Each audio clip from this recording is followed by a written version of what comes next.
Jesus, Francisco Cândido Xavier, pelo Espírito Emmanuel, e o item é o 108, operemos em Cristo.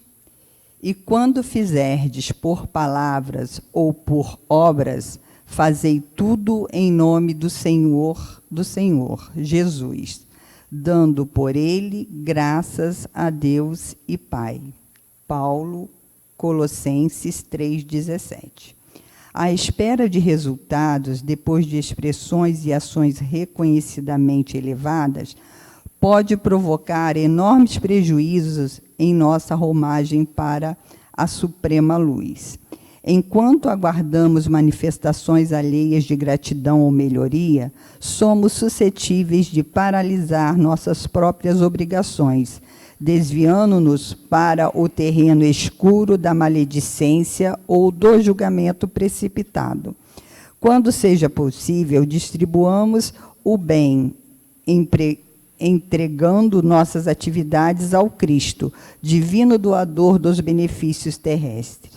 É perigoso estabelecer padrões de reconhecimento para corações alheios, ainda mesmo quando sejam preciosas joias do nosso escrino espiritual. Em nossa expectação ansiosa por enxergar a soma de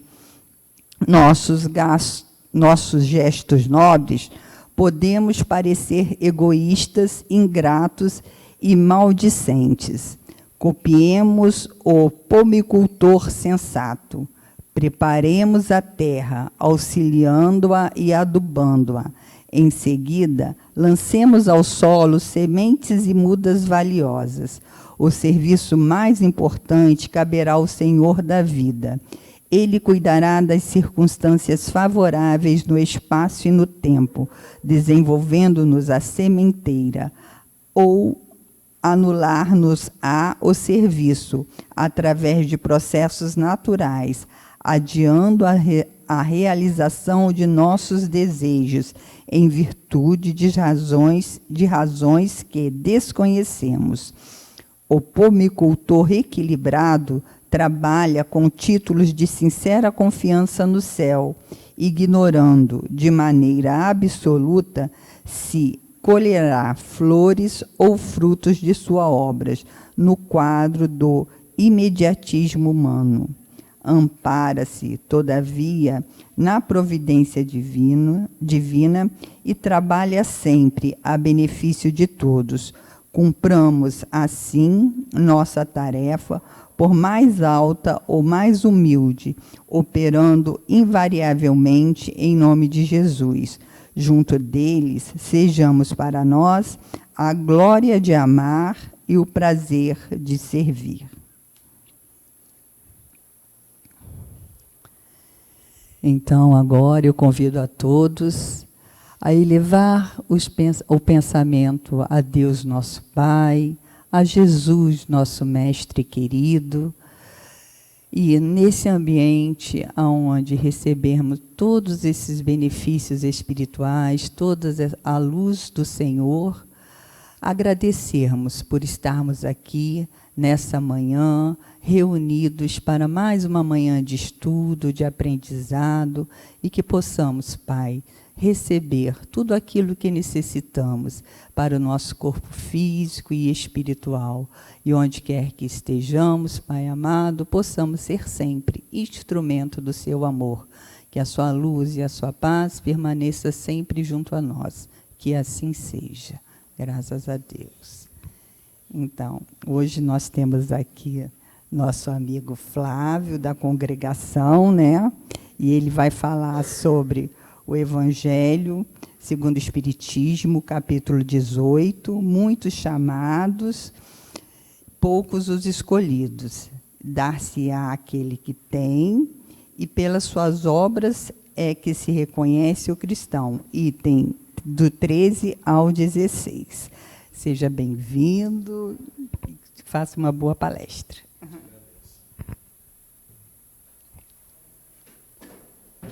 Obrigado.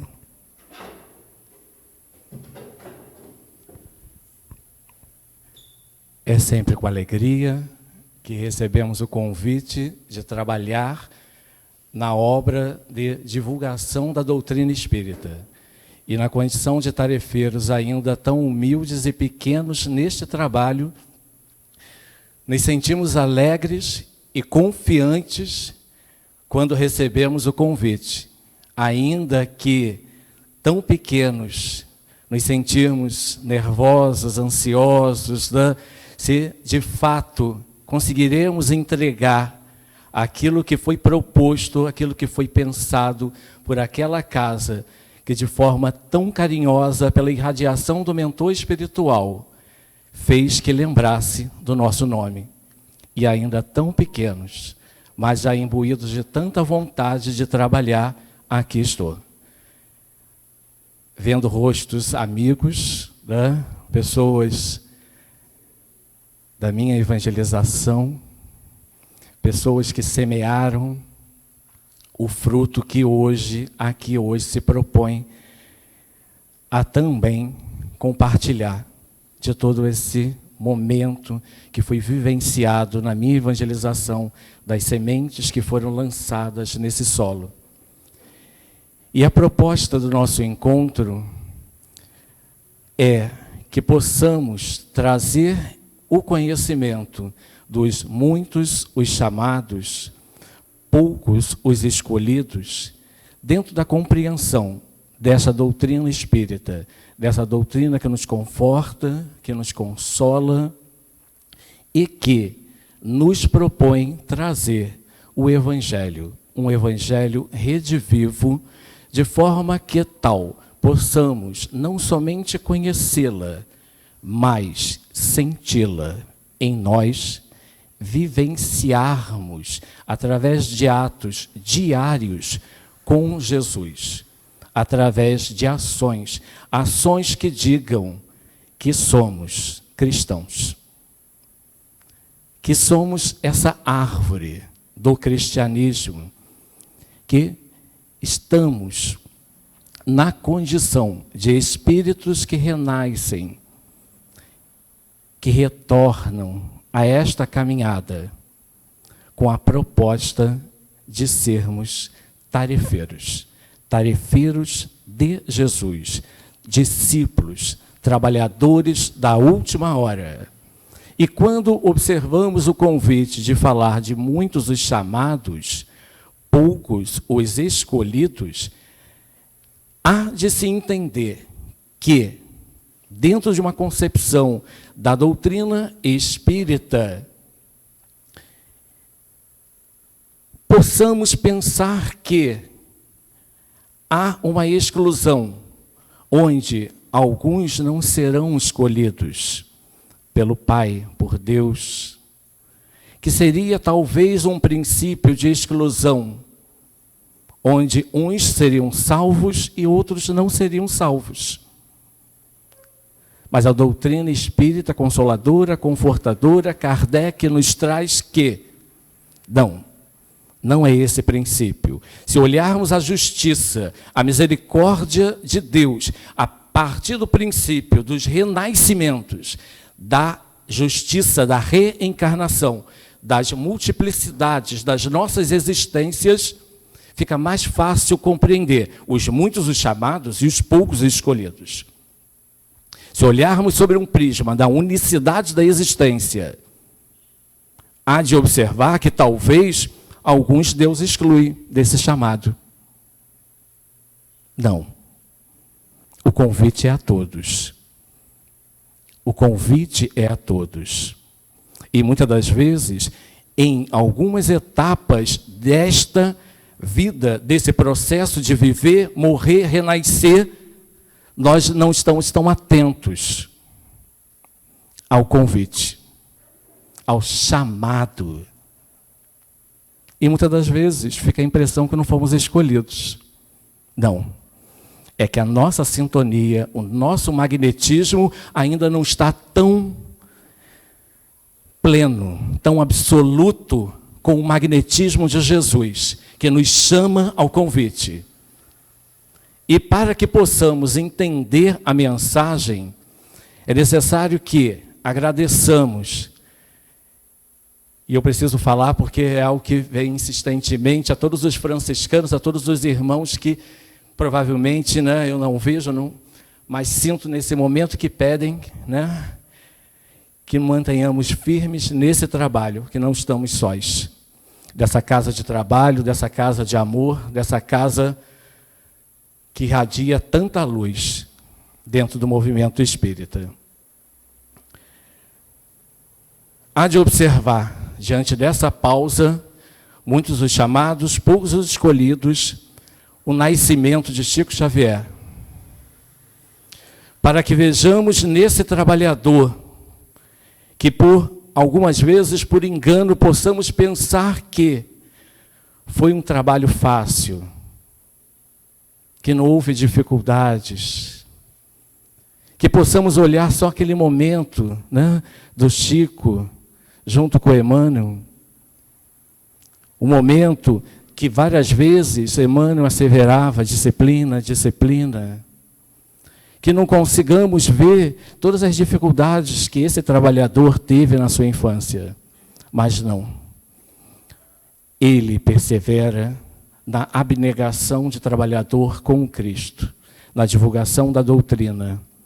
E, iniciando esse tema, sim, ele é um escolhido. Ele é um escolhido para ser esse tarefeiro, esse trabalhador. É um daqueles que aceita o convite de Jesus para essa obra de regeneração da humanidade a partir da doutrina espírita. Sejamos nós também esses ceareiros, sabendo que no caminho teremos dificuldades, mas que não estamos sós. Estamos acompanhados pela nossa família espiritual e por todos os abnegados trabalhadores que nessa casa, nessa manhã, nos inspiram e que sairemos daqui mais confiantes, com mais esperança, com mais fé, com mais coragem de sermos ceareiros com Jesus. Então, a partir dessa introdução, faz-se necessário que possamos, agradecendo ao convite, fazer uma breve fala sobre a parábola do festim das bodas, para que possamos fazer introdução aos muitos os chamados, poucos os escolhidos.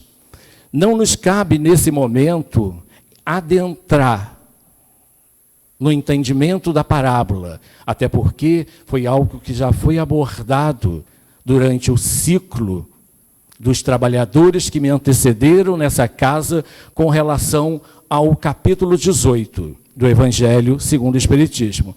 Mas é necessário que possamos falar, me perdoem, com relação a esta parábola, para que possamos adentrar o conhecimento da nossa proposta, que é falar especificamente das instruções dos Espíritos, assim como já foi dito, do item 13 ao 16, dar-se-á aquele que tem, e pelas obras reconhecerá-se o cristão. Essa é a nossa proposta, mas para tal passaremos brevemente sobre a parábola do festim das bodas. O que diz a parábola? Diz que Jesus, falando ainda por parábolas, disse-lhes o reino dos céus, e aí nós iremos observar que Mateus fala de reino dos céus. Outros discípulos irão utilizar a terminologia reino de Deus, mas que são semelhantes, coaduzem, tá? Tem o mesmo significado. Então, Mateus, que fala para os hebreus, ele diz: o reino dos céus assemelha-se a um rei que, querendo festejar as bodas de seu filho, despachou seus servos a chamar para as bodas os que tinham sido convidados. Atente. Despachou seus servos para chamar para as bodas aqueles que tinham sido convidados. Cada um de nós está com esse convite agora. convidado para um casamento, uma aliança, um casamento com Jesus. E vamos ver o que iremos propor. E aí, o que acontece? Estes, porém, recusaram-se a ir a este casamento. O rei despachou outros servos com ordens de dizer da sua parte aos convidados: preparei o meu jantar, mandei matar meus bois e todos os meus cevados. Essa observação, tudo está pronto. Vinde às bodas. Esse é o convite, vinde às bodas.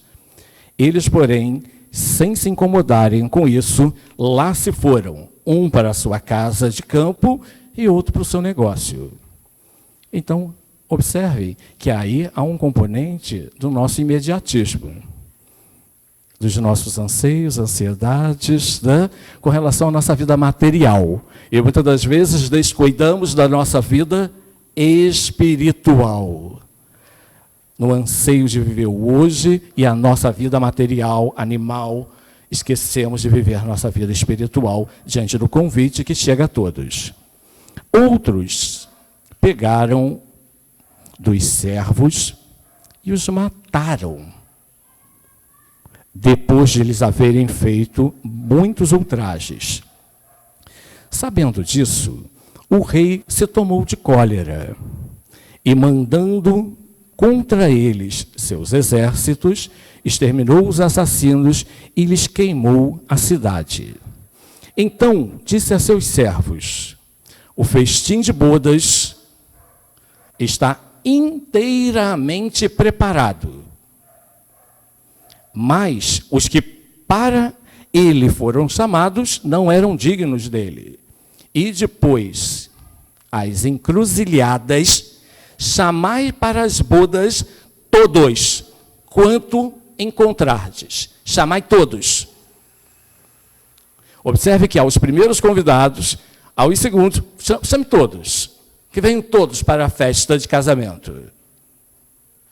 Os servos então saíram pelas ruas e trouxeram todos que iam encontrando, sejam bons, sejam maus. A sala das bodas se encheu de pessoas que se puseram àquela mesa. Já imaginaram a cena? Já está na tela mental? Entrou em seguida o rei para ver os que estavam àquela mesa, e dando com um homem que não vestia a túnica nupcial, disse-lhe, observe que chamou a todos, bons e maus. O rei entra na sala e observa que um daqueles que estava sentado à mesa não tinha túnica, a túnica nupcial. Não tinha uma identificação. Então disse o rei à sua gente: atai-lhe as mãos e os pés e lançai-os nas trevas exteriores. Aí é que haverá pranto e ranger de dentes, porquanto, muitos são os chamados, poucos são os escolhidos. Não iremos adentrar, mas é interessante observar com relação à túnica nupcial.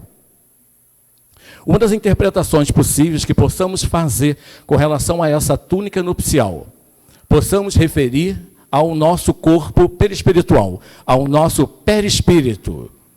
Possamos observar que temos uma constituição de um corpo orgânico, um corpo espiritual, perispiritual, que é o envoltório do nosso espírito, do nosso ser espiritual. Somos espíritos em essência. Só que o que media a condição orgânica da nossa condição espiritual, de ser espiritual, é o nosso corpo perispiritual. Essa seria a túnica. E essa túnica nupcial, ela nos identifica. Cada um de nós aqui é constituído de uma túnica nupcial, que nos identifica diante da falange espiritual presente nessa casa, através dos nossos pensamentos, os quais muitas das vezes conseguimos escamotear, esconder do outro, mas não dos nossos vizinhos espirituais, que nos vigiam. E os nossos benfeitores, que oram para que possamos perseverar no bem. Diante desse caminho, que é a busca de perseverar no bem, que é a busca de um homem de bem, de ser melhor, de ser um trabalhador, um seareiro com Jesus, não temos dúvida que diante de todas as imperfeições que temos, mas dos esforços que já conquistamos para desenvolver esse homem de bem, da escolha livre que fizemos de estarmos aqui hoje com a proposta de escutar a mensagem de Jesus, nos propomos a buscar a nossa ascensão espiritual, para que um dia seja mais fácil entender o convite de Jesus e sermos esse missionário abnegado que fez seu aniversário de nascimento no dia 2 de abril, Chico Xavier. Que possamos multiplicar esse trabalhador através das nossas ações. E aí, o Livro dos Espíritos, na questão 918, irá trazer a seguinte pergunta que Kardec faz aos espíritos da codificação espírita. Os espíritos superiores da falange da verdade. Qual é a pergunta que Kardec faz? Kardec, na questão 918, irá fazer a seguinte pergunta: por que sinais se pode reconhecer em um homem o progresso real que deve elevar o seu espírito na hierarquia espírita? Ou seja, nós falamos dessa túnica nupcial. Kardec pergunta o seguinte: por que sinais pode-se reconhecer esse homem? Pelo seu avanço, pelo seu progresso na hierarquia espírita. Como reconhecê-lo? Como reconhecê-lo? E o que os espíritos superiores nos falam através da doutrina espírita? Reconhecê-los. O espírito prova a sua elevação espiritual. E todos nós aqui estamos em busca dessa elevação, desse crescimento espiritual. O espírito prova a sua elevação quando todos os atos da sua vida corporal são a prática da lei de Deus. E eu não preciso repetir, porque eu sei que está na consciência de cada um de vocês o que é a lei de Deus. Todos os atos da sua vida corporal são a prática da lei de Deus.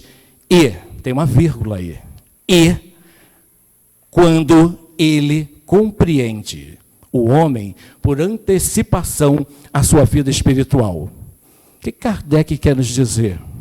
Que muitas das vezes nessa nossa caminhada evolutiva, da jornada terrena, da nossa atual encarnação, nós ainda não compreendemos plenamente a nossa jornada espiritual. E muitas das vezes estamos ainda muito presos à nossa condição material, orgânica, animal. E não conseguimos ainda nos apropriar da nossa essência espiritual. Essa é a proposta da doutrina espírita para se reconhecer esses trabalhadores, que somos nós. Todos nós aqui temos missões, umas maiores, outras menores, mas todos nós trazemos missões. Foi?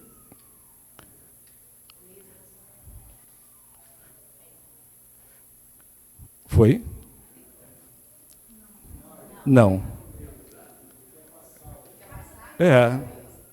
Não quero passar. Agora foi. Perdão. Vamos lá? Então falamos desse processo de evolução espiritual e lembrando que quando falamos de reino de Deus, reino dos céus, dentro da parábola que falamos do festim das bodas, nós falamos da túnica nupcial, mas não falamos do reino de Deus. Não falamos do que significa esse reino dos céus.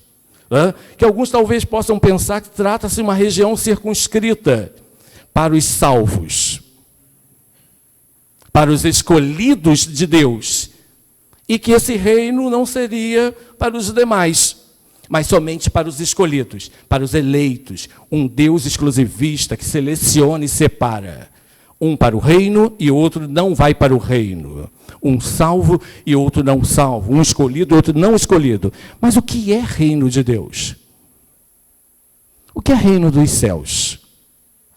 Vinícius, nesta obra Em Torno do Mestre, que nós não leremos todo o capítulo, mas fica o convite, nós trouxemos apenas um fragmento, ele nos traz uma definição muito clara do que seja esse reino.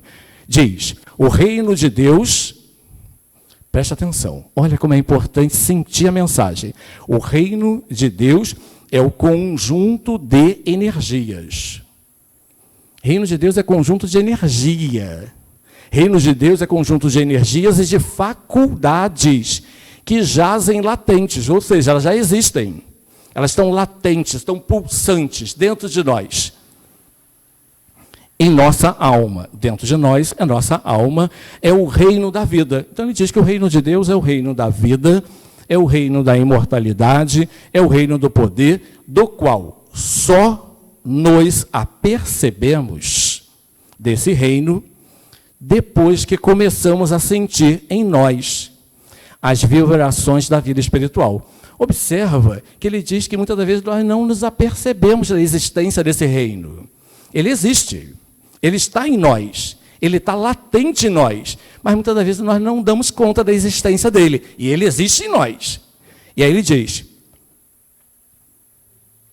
cuja atividade se exerce através do amor e da justiça, empolgando o nosso ser. Então, a partir da atividade da justiça e do amor, no exercício desse reino de Deus que existe, ele empolga o nosso ser. A gente contagia com alegria a si mesmo, mas também o outro a ser esse colaborador, esse trabalhador do Evangelho de Jesus. Essa é a proposta. E aí, dentro desse caminho de evolução, de crescimento espiritual, que possa esse reino de Deus, ou reino dos céus, fazer sentido na nossa atual encarnação, de forma tal que transborde alegria em torno daqueles a qual nos aproximarmos, que traga harmonia, que traga bem-estar, que traga equilíbrio, que traga a sensação de bem-estar da presença de Jesus a nos consolar, confortar, encorajar e nos fortalecer e amparar a nossa fé diante das adversidades. O Evangelho segundo o Espiritismo, lá no capítulo 8, no item 7, ele vai falar um pouco sobre esse processo de avanço da nossa vida espiritual à luz da reencarnação. Pois fica mais fácil compreender. Ele diz, à medida que se avança na tua vida espiritual, à medida que se avança na tua vida espiritual, a alma que enveredou pelo mau caminho, se esclarece. Há de entender que todos nós temos um princípio de sermos ignorantes, temos um livre-arbítrio, uma escolha entre o bem e o mal, e que nós gradativamente vamos nos desvencilhando do mal, o mal que existe em nós. Gradativamente, no caminho que vamos percorrendo, vamos desvencilhando desse mal, e vamos aumentando o nosso magnetismo para nos aproximarmos de Jesus. E aí o que ele diz?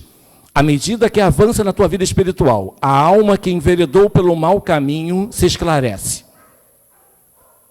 E aqui estamos nós em busca desse esclarecimento. E despoja, pouco a pouco, das suas imperfeições, conforme a maior ou menor boa vontade que demonstre. Então ele diz que esse processo de se despojar da imperfeição depende de quem? Da sua boa vontade.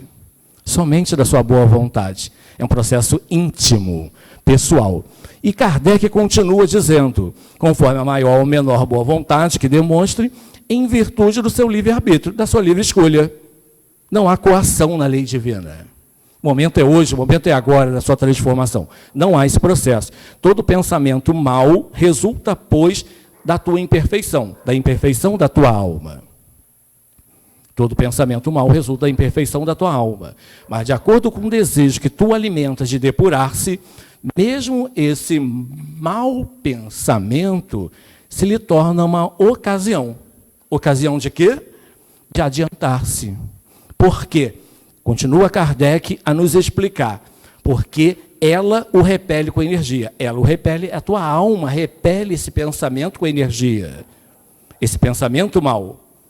E é indício do esforço que você já realiza para poder apagar uma mancha. Ou seja, não cederá esse mau pensamento. Não cederá. Não cederá. Se apresentar uma oportunidade de satisfazer aquele mau desejo, você não vai ceder a esse mau pensamento.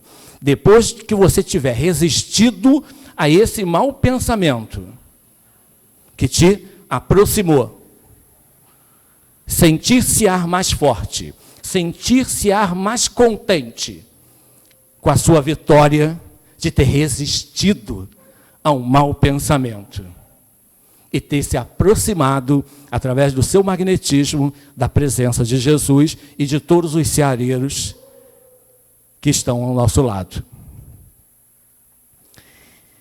E, diante dessas reflexões, desse processo que nós construímos até esse exato momento, para que possamos dar continuidade a essas reflexões, muitos os chamados, poucos os escolhidos, dar-se-á aquele que tem.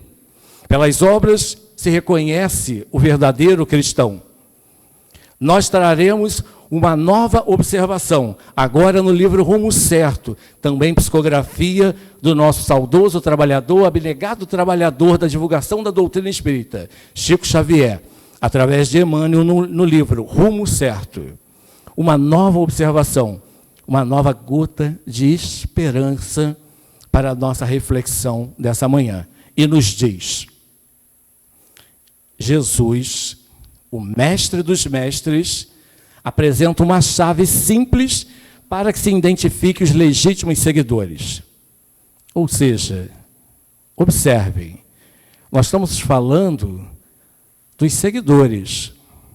Nós estamos falando daqueles que se propõem a trabalhar com Jesus. Aqueles que se propõem a divulgar o cristianismo. A árvore da vida, a árvore da esperança, a árvore da fé, a árvore da coragem, a árvore da vida, o cristianismo. E aí, somos nós, esses trabalhadores. Jesus, o mestre dos mestres, apresenta uma chave simples para que possamos identificar os legítimos seguidores. E como seria essa chave? Como identificar esses seguidores? Observem na questão 918, Kardec já nos falou sobre como identificar esse ceareiro de Jesus. E nessa obra, ele vem reafirmar a fala. O que ele diz? Atente-se. Ele diz: conhecê-los eis pelos frutos que dais, pelos seus exemplos. Não basta pensar doutrina espírita, é necessário sentir doutrina espírita, é necessário dar frutos da doutrina espírita, reconhecê-los pelos seus frutos. E observemos que nunca sabemos, a partir da semente que lançamos, quantos frutos dará. E quantas sementes esse fruto tem.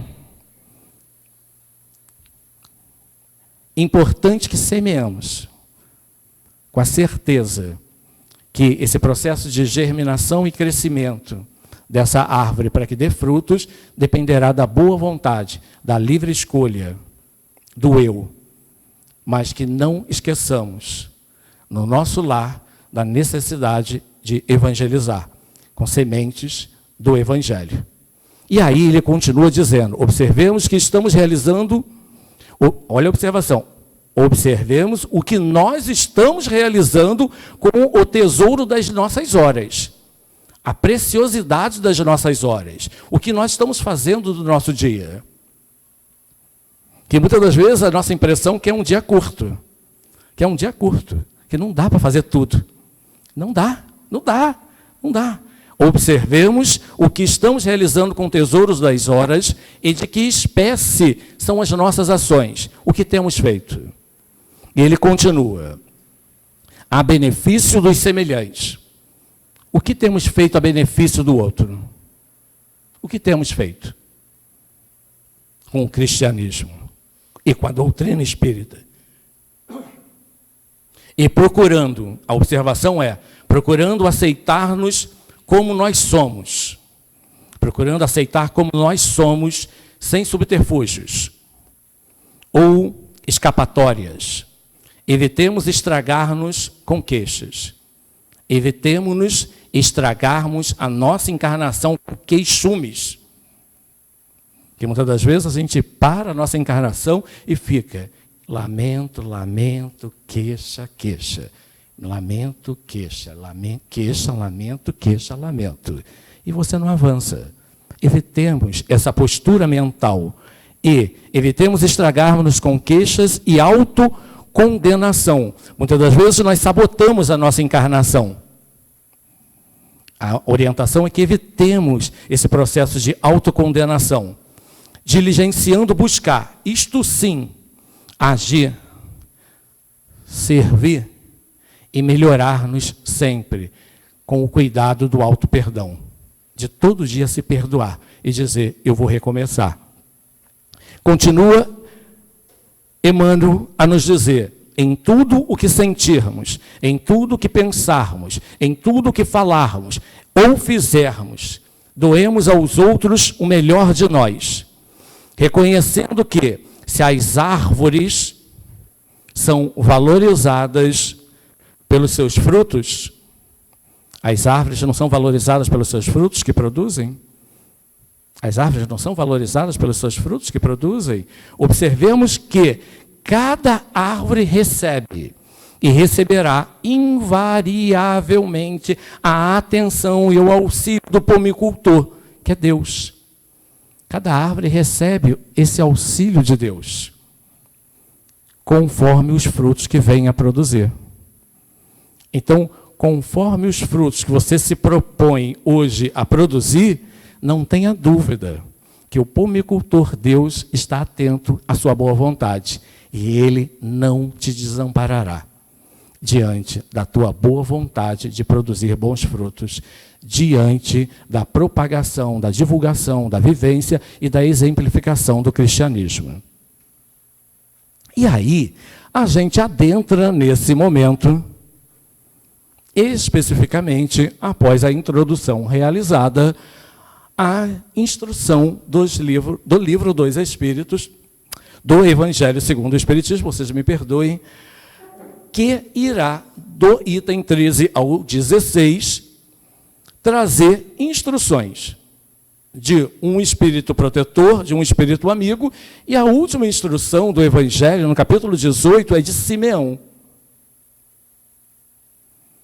E a primeira fala, lá no item 13, ele nos traz esse texto de Mateus, no dar-se-á aquele que tem. Ou seja, precisamos ler. E, novamente, ele vai dizer, aproximando-se dele, seus discípulos lhe disseram, por que lhe falas por parábolas?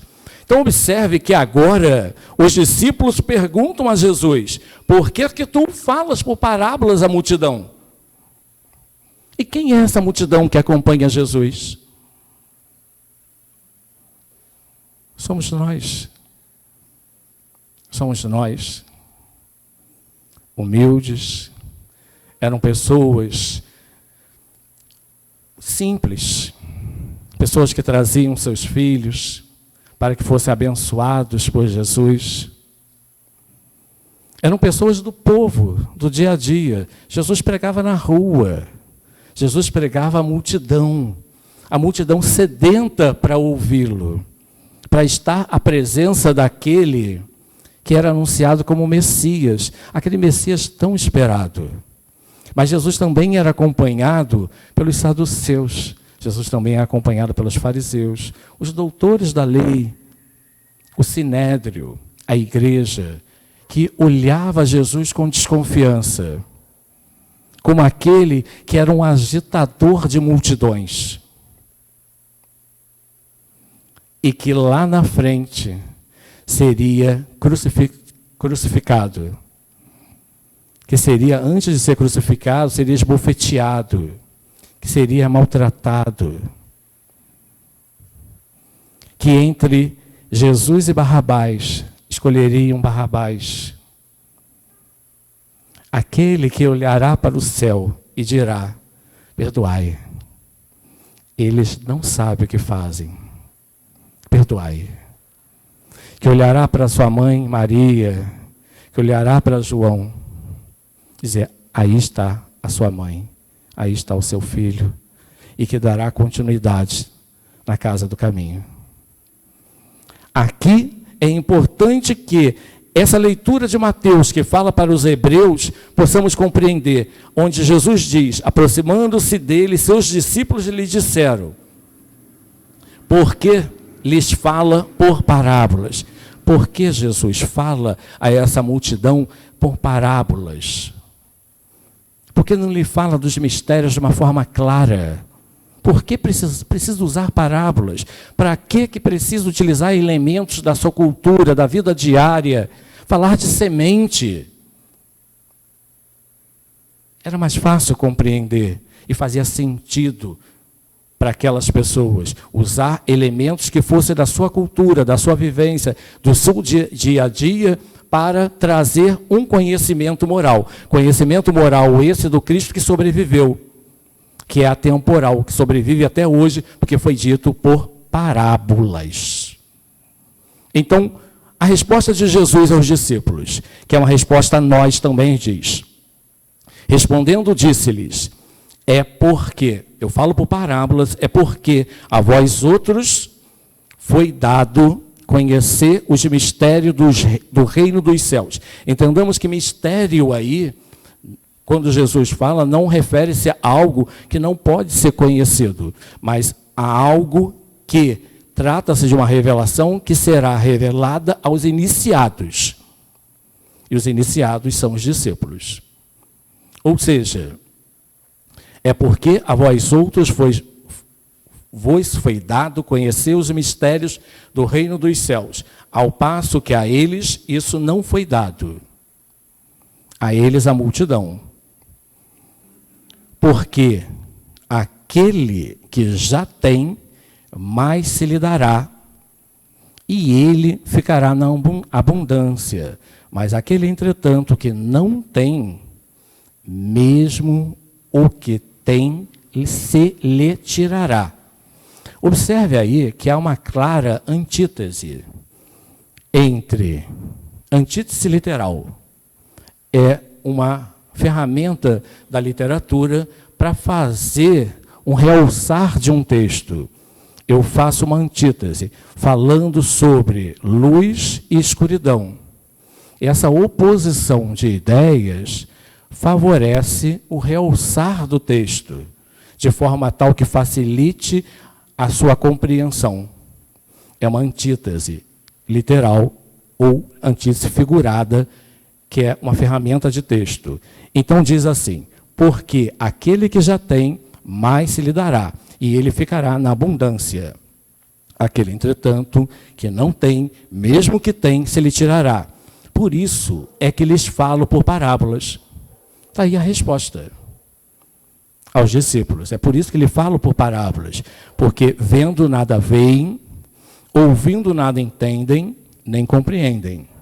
Neles se cumpre a profecia de Isaías. Aí Jesus mostra claramente que ele não veio derrogar a lei, que ele veio dar continuidade à lei, continuidade aos profetas.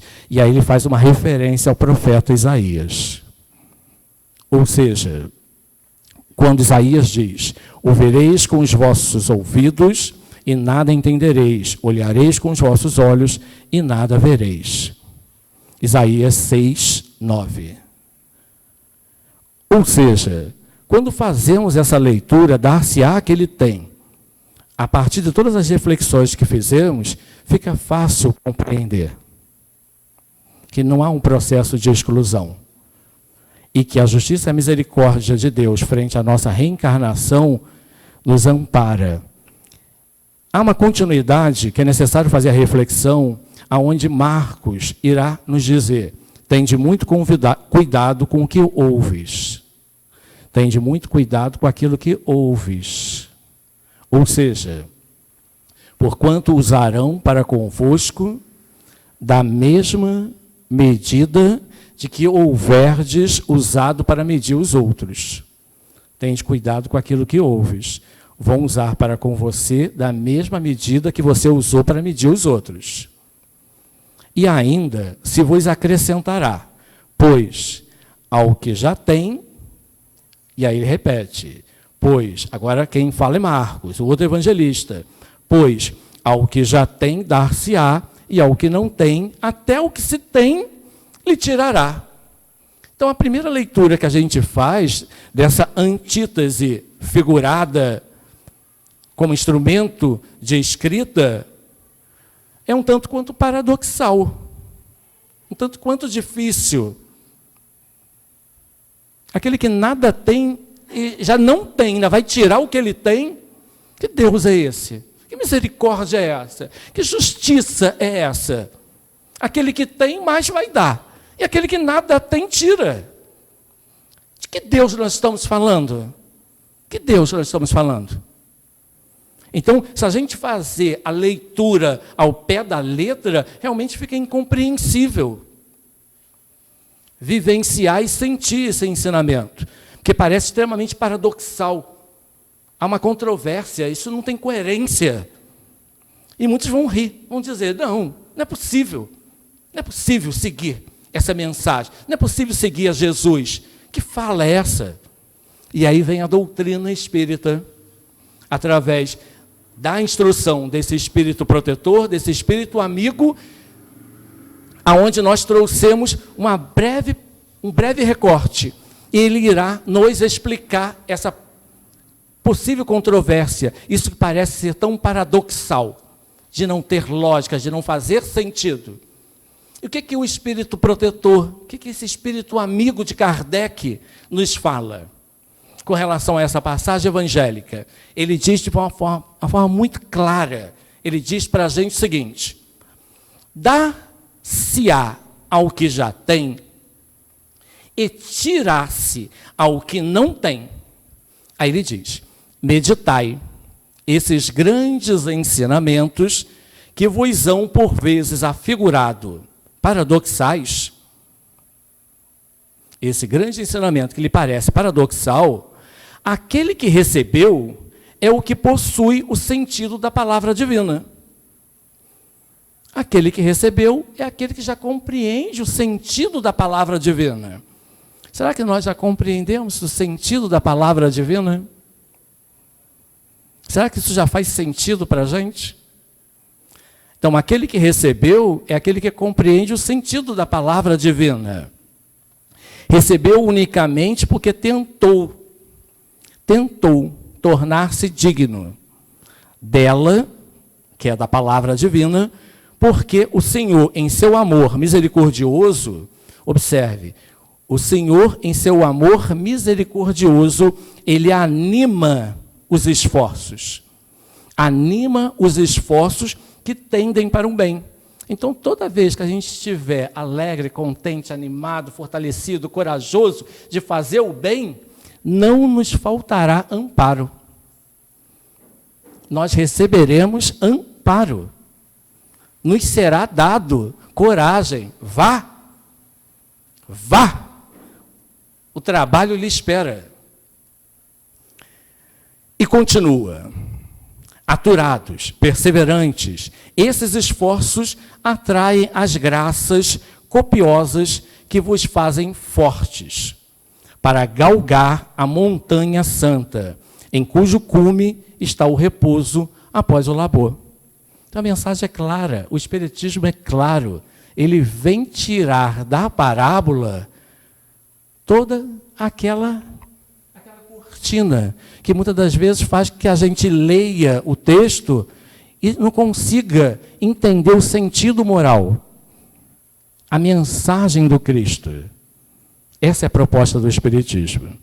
E aí, lembremos de Chico, lembremos das mães de Chico Xavier, debaixo daquela árvore frondosa, na qual reunia aquelas mães para confortá-las frente ao desencarne, ao desenlace dos seus filhos, e que compareciam àquela casa com o objetivo de receber uma mensagem psicografada, que confortassem o seu coração sobre a sua imortalidade, que a vida continua, e que os seus filhos, as suas filhas, estavam vivos e diziam: enquanto houver amor, não nos separaremos, estaremos juntos.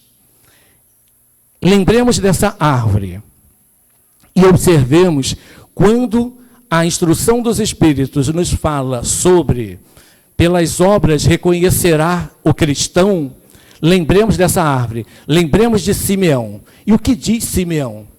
Diante de Jesus, Jesus o semeador, aquele que se propõe a semear. Ele fala para cada um de nós como cristãos hoje, presentes aqui.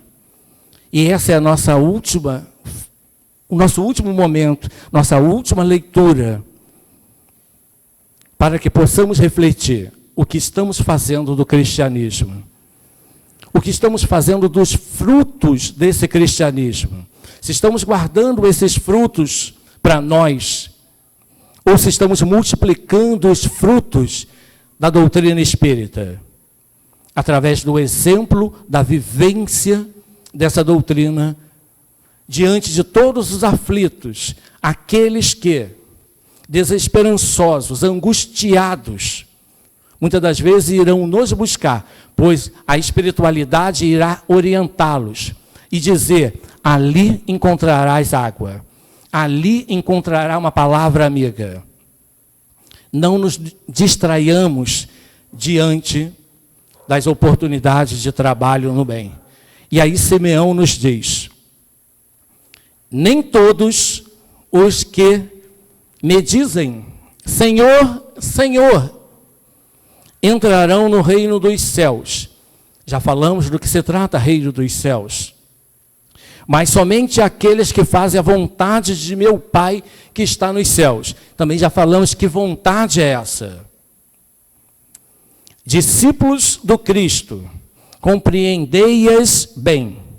Que frutos deve dar a árvore do cristianismo? Lembremos que nós somos árvores. Nós somos árvores. Todos nós aqui somos árvores. Árvore possante, cujos ramos frondosos cobrem com sua sombra uma parte do mundo, mas que ainda não abrigam todos os que se hão de grupar em torno dela. É uma pergunta. Por que não se agrupam todos? Por que todos ainda não buscam a árvore do cristianismo? Porque quantos há 2000 ou há mais de 2000 anos atrás não compreendiam Jesus? E muitas das vezes nós ainda não compreendemos o convite do festim das bodas, do festim de casamento. Nós não estamos prontos para esse convite. Muitas das vezes ainda preso à nossa vida material, à nossa vida orgânica, negligenciamos a nossa vida espiritual. E aí Simeão continua dizendo: os frutos da árvore da vida são frutos de vida, são frutos de esperança, são frutos de fé. Conservai-a tal como Cristo a lhe entregou. Não a mutiles, não a mutiles. A árvore do cristianismo. Ela quer estender a sua sombra imensa sobre todo o universo. Não lhe corte os galhos. Seus frutos bem-fazejos caem, abundantes, para alimentar o viajor faminto que deseja chegar ao tempo da sua jornada. Lembremos que são frutos de esperança, são frutos de fé e frutos de coragem, e que nós somos árvores e que nós produzimos esses frutos, e que há viajores famintos desses frutos, que não negligenciemos esses viajores. E ele continua para encerrar, dizendo-nos: não amontoes esses frutos de forma egoísta, somente para si, ou somente para aqueles que estão ao seu lado. Não amontoe esses frutos de uma forma tão egoísta, para os armazenar e deixar apodrecer, a fim de que a ninguém sirvam. Então a proposta é mãos à obra. Jesus e nós outros, que possamos também, olhando para essa imagem de Jesus semeando, nos propormos a também sermos esses semeadores do Evangelho com Jesus. E assim encerro, agradecendo a vibração de amor de todos que me ampararam diante da fala. Que assim seja, graças a Deus.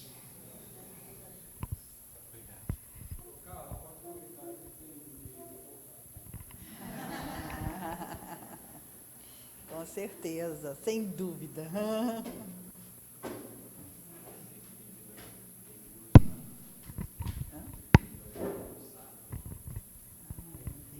Sábados, ele também vem nos ajudar aqui nos estudos de sábado à tarde, no Evangelho. Então, nós agradecemos muito, muito, muito a sua dedicação, o seu carinho, né? Muito, muito obrigado. Está convidadíssimo, né, a voltar. Sábado, domingo, às quartas, no virtual, todos os trabalhos da casa. Aproveitamos e já convidamos para todos os trabalhos da casa. Muito obrigada. E agora nós vamos passar para o segundo momento, né, da nossa reunião de hoje, que é o momento do passe, e pedimos, por favor, desliguem os celulares, porque esse é um momento em que vamos ficar aqui, concentrados, recebendo todas essas vibrações amorosas desse ambiente, da espiritualidade amiga. Então, desligue esse celular que está tocando aí, por favor, né, para que a gente possa se concentrar. Né? E agora uma oração, elevando nosso pensamento a Deus, nosso Pai, a Jesus, nosso Mestre, e mais uma vez agradecendo a esse Deus misericordioso e bom pela oportunidade de estarmos aqui. Né? E passamos agora para o segundo momento do nosso passe, convidando a todos aqueles que se sentirem à vontade, que quiserem tomar o passe, que vão ser encaminhados pela nossa irmã Nilda à salinha para receber as vibrações deste ambiente. Todos aqueles que estão aqui receberão essas vibrações, tanto na sala do passe, como aqui na nossa salinha de reunião. Que o Senhor permaneça conosco, abençoando e iluminando a todos. Que assim seja. Graças a Deus.